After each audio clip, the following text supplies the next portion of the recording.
Hi friends, చూసారు కదా చింతపండు మొత్తం తీసేసాను. ఇదిగో ఇంత వచ్చింది, ఇదిగో ఇంత పండు వచ్చింది మొత్తం ఫ్రెండ్స్. ఇదిగో తీసేసాను దేనికి దానికి. ఇదిగో చింతపండు తీసిందంతా, ఇదిగో ఇది పిప్పు అంటే దీంట్లో తీసిన పిప్పు అంతా.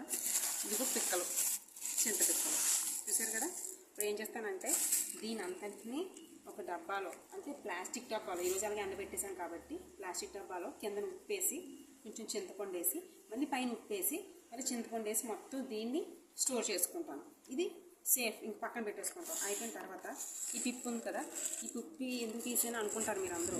దీన్ని ఏంటి పడిన ఫ్రెండ్స్, దీన్ని మనం వేరే విధంగా యూజ్ చేసి ఎలాగంటే దీన్ని మొత్తాన్ని తీసుకుని, అంటే మొత్తాన్ని అంటే కొంచెం అంటే ఇంతెంతగా తీసుకుని రాగి బిందెల్ని, ఇత్తడి బిందెల్ని, రాగి గ్లాసుల్ని అన్నిటిని వాష్ చేసుకోవచ్చు ఫ్రెండ్స్. ఇది ఈ విధంగా యూజ్ అవుతుంది, దీన్ని పడేయకూడదు మనం. ఓకేనా, ఇది అయిపోయింది కదా. నెక్స్ట్ మీరు చింతపిక్కల్ని ఏం చేస్తారు, అమ్మేస్తారు చాలామంది. ఈ సీజన్ వచ్చి కొనుక్కుంటారు కదా చాలామంది. వద్దు ఫ్రెండ్స్, దీన్ని అమ్మద్దు. దీన్ని కొనుక్కుని వాళ్ళు ఏం చేస్తారు, మీకు డౌట్ రావచ్చు. దీన్ని ఏం చేస్తారు తెలుసా, మందుల్లో వాడతారు ఫ్రెండ్స్. అంటే ట్యాబ్లెట్స్లోకి వాడతారు, మోకాళ్ళ నొప్పులకి, మోకాళ్ళకి గుజ్జు రావడానికి ఈ చింతపిక్కలు వాడతారు. మనం ఏం చేస్తామంటే దీన్ని నేను శుభ్రంగా ఇలా తీసుకున్నాం కదా, దీన్ని ఒకరోజు బకెట్లో వేసి శుభ్రం కడిగి దీన్ని మళ్ళీ బకెట్లో తీసి కడిగిన తర్వాత తీసి మేడ పైన ఇలా సాఫ్ట్గా ఎండబెట్టేసి ఒక్కరోజు ఎండబెడితే మొత్తం దీంట్లో చింతపండు మొత్తం పోతుంది, సాఫ్ట్ అయిపోతుంది.